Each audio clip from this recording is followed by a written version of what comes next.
बिस्मिल्लाहिर्रहमानिर्रहीम। KSE 100 index ने जो अपना आज हाई बनाया वो 45,732 का था, जिधर इंडेक्स ने तकरीबन 224 पॉइंट गेन किए थे।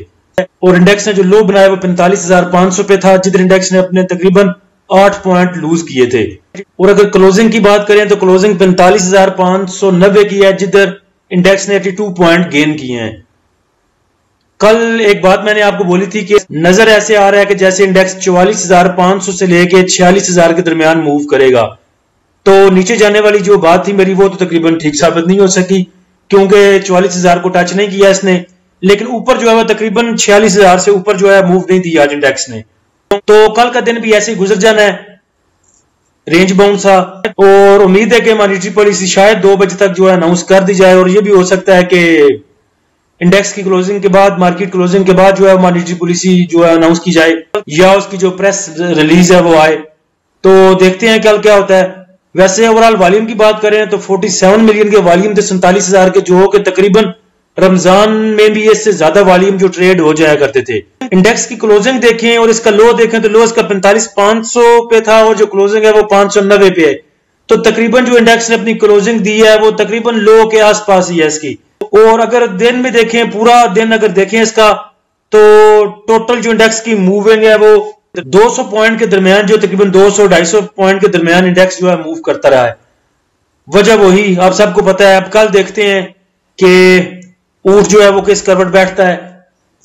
वैसे होना कुछ भी नहीं, कुछ लोग जो हैं वो देख रहे हैं मेरे ख्याल से मॉनेटरी पॉलिसी जब अनाउंस होती है तो उसमें इंटरेस्ट रेट कितना बढ़ता है। अगर ज्यादा बढ़ता है तो फिर वो एंट्री लेंगे तकरीबन बैंक्स में, और जो OGDC है और वैसे जो ऐसे इदारे हैं जिनके पास बॉन्ड्स या गवर्नमेंट सिक्योरिटीज ज्यादा पड़ी हुई हैं, जैसे ट्रेजरी बिल जिनके पास ज्यादा पड़े हुए हैं, टी बिल जिनके पास ज्यादा पड़े हुए हैं, तो उनके लिए मेरे ख्याल से इंटरेस्ट रेट बढ़ना जो है ये फायदेमंद साबित होगा।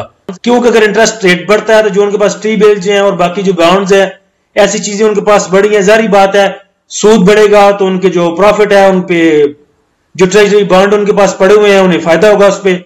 तो मेरे ख्याल से जो बाय नहीं कर रहे वो देख रहे हैं बैठ के कि देख लें पहले इंटरेस्ट रेट किस हिसाब से बढ़ता है या नहीं बढ़ता, तो उस हिसाब से फिर उस सेक्टर में या उन इदारों में या उन स्टॉक्स में जो एंट्री ली जाए जो फायदेमंद साबित हो। और कुछ जो है स्टॉक्स वो मेरे ख्याल से मॉनेटरी पॉलिसी अगर अनाउंस होती है 2% 3% बढ़ती है, तो वो स्टॉक्स जिन्होंने बैंकों से हाई कर्जे लिए हुए हैं, जो बैंकों से कर्जा लेके काम कर रहे हैं और उन्हें इंटरेस्ट देना होता है बैंक्स को, मुझे पता है अवाम फिर जो है उन्हें अवॉइड करेगी बाय करने के लिए कुछ दिन। तो बाकी फिर आगे नॉर्मल हो जाना है, पीर से मंडे ऑनवर्ड जो है वो नॉर्मल सिचुएशन हो जानी है, बाइंग सेलिंग वैसी ही होनी है। किधर जाना है इंडेक्स ने और किधर जाना है स्टॉक्स ने, इन्हीं में ही काम करना है सब ने। फिपिलिपी को देखें तो बैंक्स ने आज सेलिंग की है 0.37 मिलियन की, ब्रोकर ने बाइंग की 0.88 मिलियन की, तकरीबन 1 मिलियन से थोड़ा कम। कंपनीज ने बाइंग की 0.29 मिलियन की, फॉरेन कॉर्पोरेट्स ने सेलिंग की 0.60 मिलियन की। फॉरेन इंडिविजुअल्स को देखें तो उन्होंने बाइंग की 0.02 की, इंडिविजुअल्स ने आज सेलिंग की 0.79 मिलियन की। इंश्योरेंस कंपनीज ने बाइंग की 0.16 की, म्यूचुअल फंड ने बाइंग की 0.18 मिलियन की, MBFC सेलिंग की थोड़ी सी 0.01 मिलियन की, अदर ऑर्गेनाइजेशन ने बाइंग की 0.19 मिलियन की, और ओवरसीज पाकिस्तानी ने बाइंग की 0.04 मिलियन की। तो देखा जाए तो ऐसा सच बाइंग सेलिंग वैसी नहीं है। वह वॉल्यूम को देख के पता चल जाता है 47 मिलियन के वॉल्यूम है, क्या किसी ने बाय किया होगा और क्या किसी ने सेल किया होगा। तो आज का सबसे बड़ा बायर कह लें या सबसे बड़ा इदारा कह लें जिसने एंट्री ली है बाइंग में, तो वो ब्रोकर्स हैं जिन्होंने 0.88 मिलियन की है, वो 0.88 मिलियन की बाइंग की है, और बाकी ऐसा किसी ने ऐसी बाइंग सेलिंग नहीं की। उसके बाद कंपनीज ने बाइंग की है थोड़ी सी 0.29 मिलियन की, और बाकी इंश्योरेंस कंपनीज ने बाइंग की है 0.16 की, और म्यूचुअल फंड ने बाइंग की है थोड़ी सी। ऑल अदर सेक्टर में देखें तो ऐसा कोई ऐसी बाइंग सेलिंग नहीं है, बस माइनर सी बाइंग सेलिंग है। बैंक्स ने बाइंग की है 0.10 मिलियन की, उसके बाद ब्रोकर ने 0.04, कंपनी 0.06, इंडिविजुअल्स ने बेचा है इसको ऑल अदर सेक्टर को 0.18 का, और इंश्योरेंस कंपनीज ने इसको बाय किया 0.07 का। अदर ऑर्गेनाइजेशन ने इसको सेलिंग की है इसमें 0.09 मिलियन की। सीमेंट को देखें तो सीमेंट में फॉरेन इन्वेस्टर ने सेलिंग की 0.35 मिलियन की, बैंक्स ने इसको बाय किया 0.04 मिलियन का, ब्रोकर ने सेल किया 0.03 मिलियन का, कंपनीज ने भी इतना ही सेल किया। इंडिविजुअल्स ने बाइंग की इसमें 0.29 मिलियन की और म्यूचुअल फंड ने इसमें बाइंग की 0.12 मिलियन की। कमर्शियल बैंक्स को देखें तो फॉरेन इन्वेस्टर ने इसमें बाइंग की 0.15 मिलियन की, बैंक्स ने सेलिंग की 0.19 मिलियन की, ब्रोकर 0.01 माइनर सी, कंपनीज ने बाय किया 0.11 मिलियन का, इंश्योरेंस कंपनीज ने थोड़ा सा इसको बाय किया 0.02 का, म्यूचुअल फंड ने इसको बेचा 0.07 मिलियन का। फर्टिलाइजर में बात करें तो फर्टिलाइजर में फॉरेन इन्वेस्टर ने सेल किया 0.04 का, बैंक्स ने सेल किया 0.01 का और इंडिविजुअल ने इसको बाय किया 0.05 का। जितना फॉरेन इन्वेस्टर और बैंक्स ने सेलिंग की उतना इंडिविजुअल ने इसको बाय कर लिया, बाकी किसी ने एंट्री नहीं ली फर्टिलाइजर में। फूड एंड पर्सनल केयर की बात करें तो foreign investor no entry, banks ने इसको बाय किया 0.02 मिलियन का, ब्रोकर ने बाय किया 0.01 मिलियन का, कंपनीज ने इतना ही सेलिंग की इसमें, इंश्योरेंस कंपनीज ने भी इतनी ही सेलिंग की 0.01 मिलियन की, म्यूचुअल फंड ने भी इतना ही सेल किया इसको।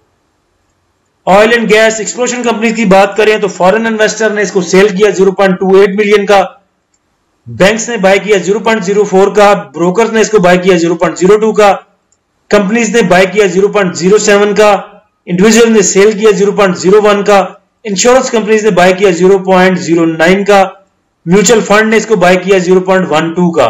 तो देखा जाए तो ऑयल एंड गैस एक्सप्लोरेशन में थोड़ी सी बाइंग है, बाइंग सेलिंग कह सकते हैं।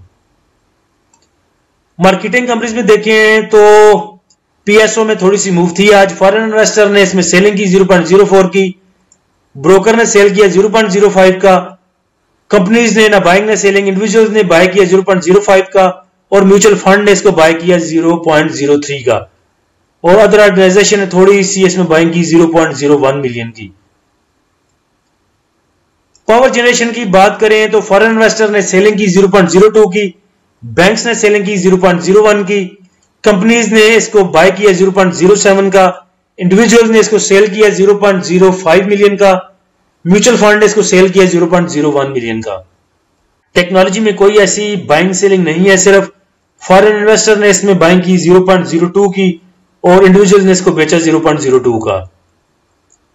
टेक्सटाइल में देखें तो टेक्सटाइल में थोड़ी सी मूव है, फॉरेन इन्वेस्टर ने इसको बाय किया 0.01 का और ब्रोकर ने इसमें बाइंग की है 0.90 मिलियन की। तकरीबन 1 मिलियन की जो बाइंग है वो टेक्सटाइल में की है ब्रोकर्स ने और इंडिविजुअल्स ने उतना ही इसको सेल किया है जितना ब्रोकर ने इसको बाय किया है।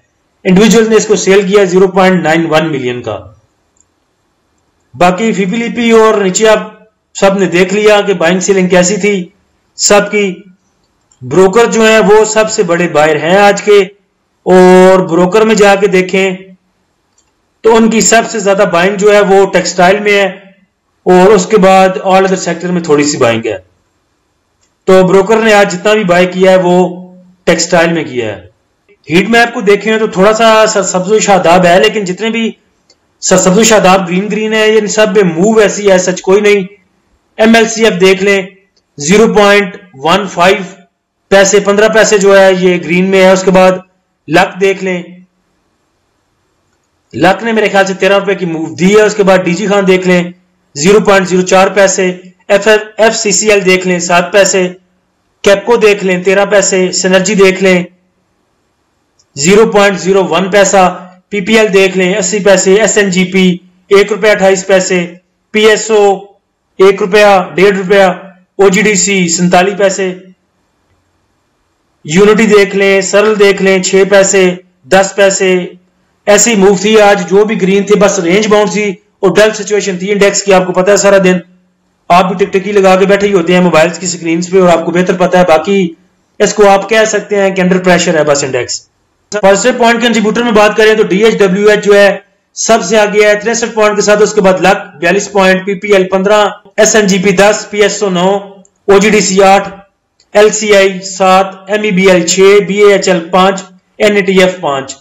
माइनस पॉइंट कंट्रीब्यूटर में बात करें तो MCB 20 point, PSEL 16 point, TRG 12 point, FFC 8 point, Engro 7 point, HBL 7 point, BFL 5 point, GHGL 4 point, Indus motor 4 point और एबट 4 पॉइंट। 52 वीक लो में देखें तो AGIL है, उसके बाद JDWS, IGIHL, EFUG, GSKCH, JL, ICL, ICI, GATI, BICO, SPWL, EFERT, FFC, Fatima, BNWM, EPCL, AGP, TRG, NCL, GATM, PTC, FCCL, Glaxo, GHGL, Searle और DCR। वैसे काफी दिन से यही 52 वीक लो में है। स्टॉक्स आज अच्छे रेट्स पर थे, TRG भी अच्छे रेट्स पे था, सिस्टम भी अच्छे रेट पे था, OGDC देख लें, PPL देख लें, लास्ट में आके दिन में ये ऊपर नीचे मूव करते रहे, लेकिन लास्ट टाइम सभी जो थे वो अट्रैक्टिव प्राइस में थे।